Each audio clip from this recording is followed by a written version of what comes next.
Saludos Tolkien-tachis, en este vídeo vamos a hablar de la guía de lectura de Tolkien. Hoy, después de tanto tiempo, voy a explicaros cuál es la guía que yo recomiendo a la hora de seguir una lectura del Señor de los Anillos y de su universo. A la hora de establecer un canon es una batalla muy difícil. En mi opinión, únicamente tenemos 3 libros canónicos en sí mismos, que sería la trilogía del Señor de los Anillos, que Tolkien quiso sacar como un solo libro, aunque finalmente se dividió en 3. El Hobbit, una historia que ideó como un cuento para sus hijos, y los apéndices del Señor de los Anillos, que dan respuesta a ese lore que no podemos obtener de leer los dos anteriores, pero que enriquece y fundamenta el universo.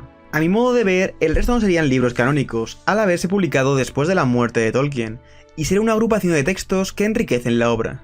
Dicho esto, tenemos varias formas de leer los 3 libros más importantes de este universo. El orden cronológico sería empezando por el Silmarillion, obra fundamental del universo de los Señor de los Anillos, y que agrupa la mitología cosmológica y las historias más antiguas del universo, su creación y cuál es la historia de algunos de los personajes que aparecen en el Señor de los Anillos. Se llama Silmarillion porque cuenta la historia de los Silmarils de Fëanor, que acaban con la Primera Edad, y además cuenta en la que a vez parte final del libro y en general de la Segunda Edad, con la Guerra de Legion, la Última Alianza y la creación de los Anillos de Poder.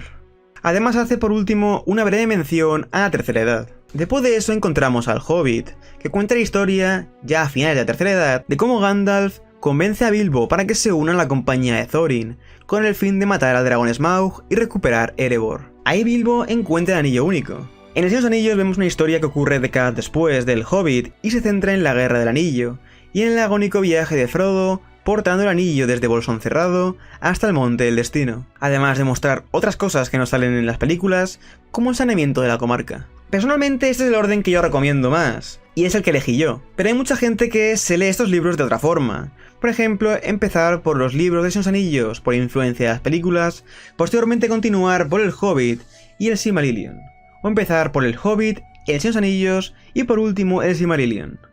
El Silmarillion suele estar siempre el último, si no sigues el orden cronológico. El orden en sí mismo no es tan importante si se tiene en cuenta en qué momento ocurren los hechos, y se da la distancia temporal adecuada. Que nadie te diga que el Silmarillion es un libro duro de leer, eso depende de muchas cosas. Yo personalmente lo leí sin problemas, y sin que se hiciese lento, pero hay que tener en cuenta que es como un libro de crónicas históricas, y no tanto una novela de aventuras como puede ser El Señor de los Anillos. Cuando hablamos del Silmarillion tenemos que tener en cuenta que hay 3 partes del Silmarillion que Tolkien quería desarrollar en mucha más profundidad, que son los hijos de Húrin, la caída de Gondolin y Beren y Lúthien. Estos 3 capítulos fueron desarrollados en libros por separado, que recomiendo leer cuando estemos terminando el libro, o cuando lleguemos a esa parte, ya que desarrollan muchas versiones distintas, últimas versiones y la versión canónica, además de apuntes de Christopher Tolkien. Estas 3 historias son el corazón de la obra de Tolkien, y son las que recomiendo leer en primer lugar, ya que el resto completa no explican la historia aportando datos extra o diferentes versiones. A partir de aquí, lo siguiente que hay que leer son los cuentos inconclusos y los apéndices del Señor de los Anillos. Entre ambos, para mí mejor los cuentos inconclusos, que aportan una especie de mini historias sueltas, como pueden ser la historia de Tar Aldarion o la historia de Galadriel y Celeborn, explicando diferencias entre algunas versiones. En los apéndices tenemos datos del universo como una cronología y elementos importantes a tener en cuenta de las historias de los primeros 3 libros, ya que recordemos que estos apéndices se escribieron antes de la salida de Silmarillion, y por tanto eran el complemento perfecto para profundizar a fondo tras los acontecimientos de la Guerra del Anillo. Y en este sentido yo leería después Los Pueblos de la Tierra Media y El Anillo de Morgoth.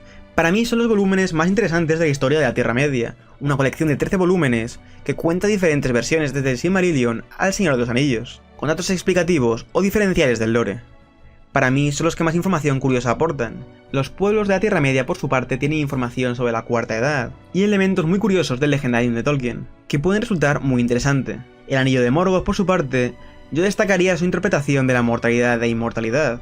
Os dejo también por aquí la lista del resto de libros que recomiendo leer después de estos 2, que para mí son los más importantes. Más recientemente se publicó La Naturaleza de la Tierra Media. Sinceramente es un libro que aporta mucho detalle y datos curiosos sobre el Legendarium de Tolkien. A mi modo de ver es similar al Anillo de Morgoth, pero llevándolo más allá y aportando más contenido del Legendarium, además de ser una versión mucho más actualizada. Para finalizar tenemos la última canción de Bilbo Bolsón, que sería como un epílogo del Señor de los Anillos, y las cartas de Tolkien, que serían un buen broche de oro a estas historias de Legendarium.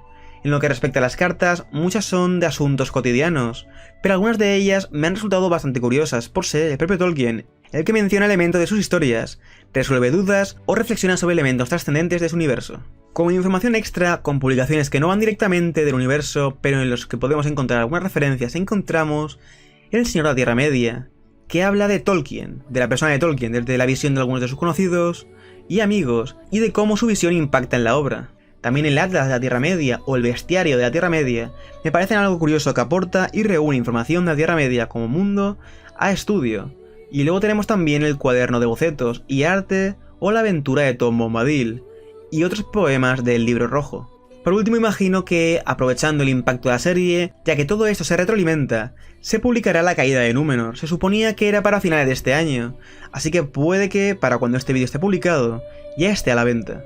Aunque sinceramente no creo que aún lo esté en España. De todas formas, lo más probable es que no aporte contenido nuevo, sino que sea una forma de agrupar a la vez que aporta nuevas ilustraciones. Como habéis podido ver antes, tenéis La Caída de Númenor en el volumen 10 de la historia de la Tierra Media, además de otras muchas referencias, datos y versiones en los libros, y escritos que os he mencionado anteriormente. Creo que con todo esto tenéis aproximadamente más de 20 libros de contenido del Legendarium de Tolkien, y por lo tanto tenéis bastante tiempo para poder aprender de su historia y de cómo es el mundo de los Anillos. Recordad que podéis suscribiros y darle like a este vídeo, y comentad para que el algoritmo de YouTube no deje caer el vídeo en el olvido.